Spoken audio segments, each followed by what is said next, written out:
Бисмилля.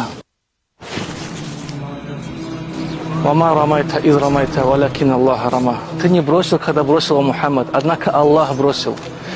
Когда они стояли здесь, во время этой великой битвы Бадр, тысячное войско многобожников, заряженное, конной кавалерии. Посланник Аллаха бросил этот горстку песка и сказал: да обезобразит Аллах ваши лица. Так, что этот песок зашел их ноздри, рот и глаза, они пали духом, ослабли, и это привело их к поражению. И Аллах сказал ему: ты не бросил, о Мухаммад, когда бросил, однако Аллах бросил. Показал тем, что ты берешь всего лишь причины, однако Аллах из этой причины может сделать победу. Поэтому мы уповаем на Аллаха, берем причины и не связываем наши сердца с этими причинами, как это делал посланник Аллаха.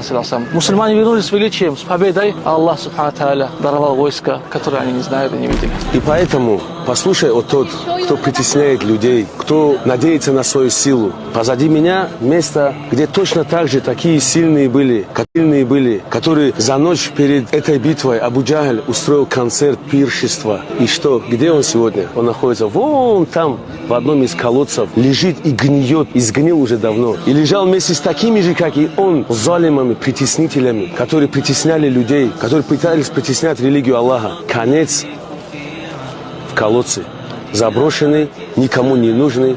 И таков конец для каждого преступника, для каждого того залима, притеснителя, который притесняет людей. Валлахи, ваш конец будет самым ужасным, если вы не вернетесь к Аллаху Субханаху ва Тааля.